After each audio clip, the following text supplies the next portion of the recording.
Welcome. నేను మీ Shivali. Welcome to my vlogs. So మీకు చెప్పాను కదా పురాతన కాలమైన టెంపుల్స్ గురించి నేను ముందుకు వస్తాననేసి. ఇవాళ చిక్కడపాలెంలో ఉన్నాము. సో భూగర్భంలో శివాలయం ఒకటి అయితే ఉందంట.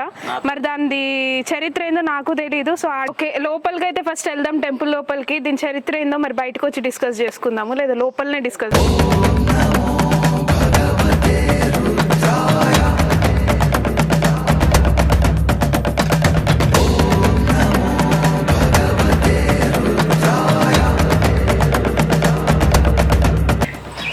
చూడండి, ఇక్కడ పక్షులు కూడా ఉన్నాయి.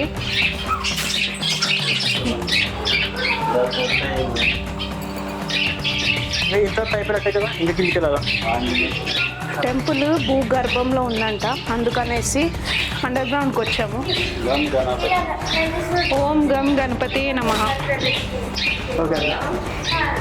అంటే ఈ నుంచి రౌండ్ అట్లా మొత్తం తిరగాల.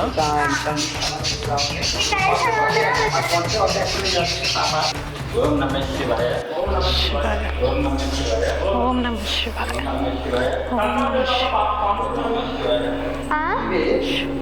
ఈ లోపలికి పాములు రావులేండి, మీరు భయపడక్కర్లేదు. అంతలా పాములు అంటే ఎందుకంత భయం? వీళ్ళు ఎవరు భయపడట్లేదు. కానీ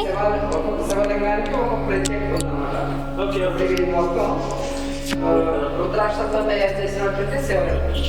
స్తంభాలు కూడా అదేవిధంగా ఏర్పాటు చేశారు. ఇవి ఏవైతే వాటర్ ఉందో ఇవి బయట నుంచి గంగా తీసుకొచ్చి ఇక్కడ ఇస్తూ ఉంటారు. మీరు ఇంతకు ముందు వచ్చినట్టున్నారు, చెప్పేస్తున్నారని.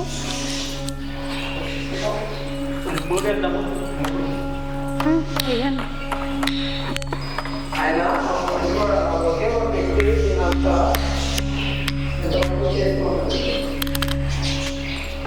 ఇంకా ఒకటే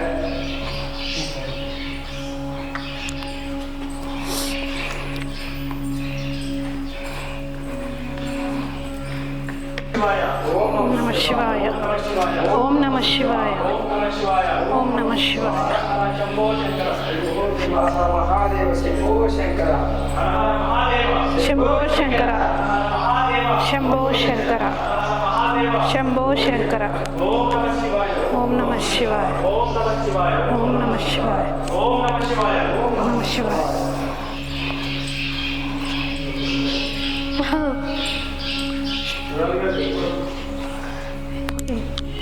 ఏం చెప్పాలి? ఇంకొకటి ఉంది అని గుర్తు తెచ్చుకో. ముందు అప్పుడు వీడియో తీసి, ఎందుకంటే ఇప్పుడు ఎలా తీసుకోవాలో మరి మీకు ఐడియా రావాలి. పీట మీద కనిపిస్తున్న ద్వాదశ. ఒక్క నిమిషం, ఇప్పుడే కాదు. ఓకే, సో గుడిలోకి వచ్చే ముందు మనము గుడి గర్భంలో ఒక శివలింగము, నందీశ్వరుడు మాత్రమే ఉంటారని అనుకున్నాము.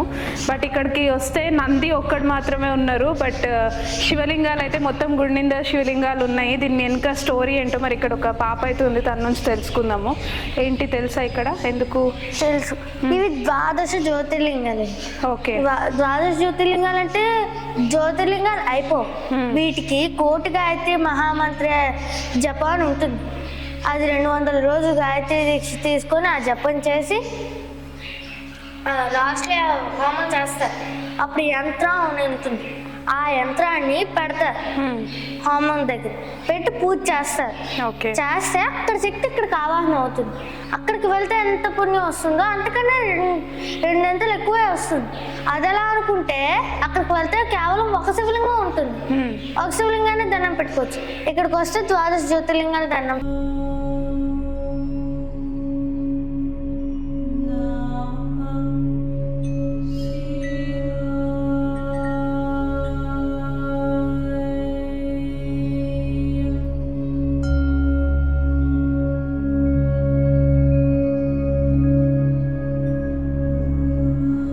ఇన్ని శివలింగాల గురించి చెప్పావు, ఓకేనా? మరి ఇక్కడ ఒక శివలింగం దగ్గరికి వచ్చేస్తే మొత్తం రుద్రాక్షలతోనే ఉంది. దీని వెనక స్టోరీ ఏంటి? స్టోరీ కాదక్క, దానికి ప్రత్యేకత. ఆ స్టోరీ ఏముండదు. ప్రత్యేకత ఏంటంటే, ఎక్కడైనా ఇప్పుడు నీ మెడలో చైన్ ఉంది, అది నించోబెడితే నించుంటుందా? నించోదు కదా, కానీ నించుంది. అదే దీని ప్రత్యేకత. దీన్ని మా నాన్నగారు చాలా మంది దగ్గరికి వెళ్ళి తిరిగి అడిగారు చేయమని. ఎంతమందిని అడిగినా మా వల్ల కాదని సార్. ఓకే. ఈ చుట్టుపక్కల చాలా మందిని అడిగారు, చేయలేమంటే నాన్నగారే కూర్చొని 2 రోజులు కూర్చొని చేశారు. 2 సార్లు చేస్తే 2 సార్లు పడిపోయాడు, 3వసారి నించుంది. అలాంటిది ఇంకా ఇక్కడ రావాలి, నవరత్నాలతో శివలింగాలు వస్తాయి. ఓకే. అంటే ఇప్పుడు ఎన్ని రుద్రాక్షలు ఉన్నాయి మొత్తం? మొత్తం రుద్రాక్షలు 10,000 ఉన్నాయి. 10,000 రుద్రాక్షలు. ఓకే. ఈ లింగం ఉంది కదా, ఇది ఆత్మలింగంతో సమానం. ఓకే. అదెలా అనుకుంటే, బాణాసురుడు అని రాక్షసుడు ఉండేవాడు పూర్వం. అయితే ఆ రాక్షసుని కృష్ణుడు అంతం చేయబోతే శివుడు అట్టుకొని, తనకి 100 చేతులు ఉంటాయి, అందులో 98 నరికేస్తాడు. ఇంకో 2 నరకబోతుంటే శివుడు అడ్డుకొని ఆ 2 చేతుల్ని కాపాడుకొని రాక్షసుని కాపాడి, నువ్వు వీడిని చంపకు అంటే చంపడం మానేస్తాడు కృష్ణుడు. అంటే శివుడు భక్తుడు, బాణు రాక్షసుడు. అయితే నువ్వు ఇలాగా నాకు ప్రత్యేకమైన శివలింగంపై వెలుస్తావు నువ్వు అని అంటారు. అప్పుడు నర్మదా నదిలో దానంటదే దొర్లుకుంటూ బాణలింగాలు తయారవడం మొదలవుతుంది. శివుడికి అత్యంత ప్రీతికరమైనది బాణలింగం. ఒకసారి ముట్టుకొని చూడక్క, చాలా స్మూత్, అదే కొంచెం గరుక్కుంది కదా, ఇది ముట్టుకొని చూడు ఒకసారి, స్మూత్ ఉంది. అవును చెప్పడం మర్చిపోయాను. ఇప్పుడు మీరు ఏదైనా దొర్లిస్తే గుండ్రంగా తయారవుతుంది కదా, కానీ కోలంగా అవ్వదు కదా. అవును. ఇక్కడ చూడక కోలంగా వచ్చింది, ఇది దాని ప్రత్యేకత. ఓకే. ఇంత బాగా చెప్తున్నావు స్టోరీస్, ఎవరు చెప్పారు నీకు ఇవన్నీ? నాన్నగారే చెప్పారు. ఇంత చక్కగా చెప్తుంది. ఇక్కడ స్వయంభూగా వెలిసింది, స్వయంభూ శివలింగం. అది కూడా సాధారణంగా వెలవలేదు, భూగర్భ శివాలయం కోసం సంకల్పించుకొని ఈ స్థలదాతలు ఉన్నారు, వాళ్ళని ఒప్పించి 5 అన్నదమ్ములు 4 ఇచ్చారు స్థలం కలిపి. ఆ 4 కల్పిస్తే ఇక్కడ కట్టాం. ఆ కట్టినప్పుడు తవ్వుతున్నాం, గట్టిగా పోటు పొడిచాడు. పొడిస్తే టంగమైన సౌండ్ వచ్చి అలా ఉండిపోయాడు బొమ్మలాగా. ఎంత కలిపినా కదలలేదు. చెప్పాను కదా దీక్ష అని, గాయత్రి దీక్ష. అప్పుడు గాయత్రి దీక్ష కంప్లీట్ అవుతుంది, ఇంకో 4 రోజుల్లో కంప్లీట్ అవుతుంది అన్నప్పుడు జరిగింది సంఘటన. అయితే మా తాతగారు అని ఉన్నారు, ఆయన చాలా పెద్ద పంతులు గారు. అయితే ఆయన, మా నాన్న, ఇంకొకరు ఎవరో ఉన్నారు. అప్పుడు గబగబా గాయత్రి మంత్రం చదివి నీళ్ళు చేతిలో పట్టుకొని ఆ నీళ్ళు జల్లారు. 10 నిమిషాల తర్వాత తేరుకున్నాను. అప్పుడు చుట్టూరా తవ్వి చూసి తీస్తే మరి టంగ మన సౌండ్ వచ్చింది, పొడిచాడు కదా గట్టిగా. మరి గాడ్ పడాలో ఒక్క గాడ్ పడలేదు, శివలింగం అలా ఉంది. తీసాం, ఇంకా ఏమైనా దొరుకుతాయా అని పలుగులు పాటలు తెచ్చి ఊళ్ళో వాళ్ళందరూ వెతికేశారు. అందరూ ఒక్కటి దొరకలేదు. మళ్ళీ ఇది 2వ శ్రావణ శుక్రవారం నాడు మధ్యాహ్నం 3:30కి దొరికితే, అది 3వ శ్రావణ శుక్రవారం నాడు మధ్యాహ్నం 3:30కి దొరికింది నందీశ్వర్. అది కూడా దానికి 2 రోజుల ముందు వాన పడింది పెట్టాం. దీని మీద కూడా ఇలా శివలింగాలు వచ్చేస్తాయి మొత్తం. అంత శివలింగాలు అక్కడ షెల్ఫ్లు, ఈ గోడలకి షెల్ఫ్లు వచ్చేస్తాయి. వాళ్ళతో ఉంటుంది చూసిన చాలా ఉంది. అదే ఇది కనిపిస్తుంది కదా, ఇది పంచముఖ పశుపతినాథ్. నేపాల్ దేశంలో కార్పెంటర్ నగర్ లో ఉంటుంది. 4 దిక్కులో 4 శిరస్సులు, ఉర్ధ భాగంలో 5 శిరస్సు. నించున్నారు కదా, అక్కడ ఉన్నది రాగి శివలింగం, ఇది ఇత్తడి శివలింగం, ఇది శేషవ శివలింగం, ఇది తగరం శివలింగం, ఇది పంచలో శివలింగం, ఇది గోమైతిక్ శివలింగం. మీకు కపిలిగో తెలుసా? అర్థం కాలే. కపిలిగో తెలీదు. నల్లగా ఉంటుంది, అస్సలు మచ్చలుండో. ఆ గోవు ప్యాడ్ని కింద పడకుండా తోకెత్తినప్పుడు ఎవరో ఒకరు వెళ్ళి ప్యాడని పట్టుకొని చేస్తారు ఆ శివలింగాన్ని. కింద పెడితే పంచదు మళ్ళీ. ఇది వెండి శివలింగం. ఈ ప్రపంచంలోనే ఏకైక మొట్టమొదటి అర్ధనారీశ్వర శివలింగం. అది ఎలాగా అనుకుంటే ఎలమంచిలో ఉందంట. మరి ఉన్నాయి అక్కడ, కానీ అక్కడ లింగం వస్తుంది. లింగం అంటే అదిగో అలా వస్తుంది లింగం. ఇక్కడ తల వచ్చింది, అందులో కూడా సగం శివుడు సగం పార్వతి.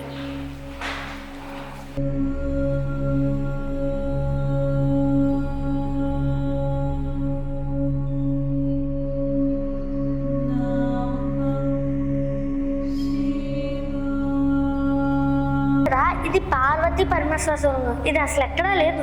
ఈ థాట్ ఎవరికి రాదు. అక్కడ సగం శివుడు సగం పార్వతి వస్తే ఇక్కడ పూర్తి శివుడు పూర్తి పార్వతి వచ్చాయి.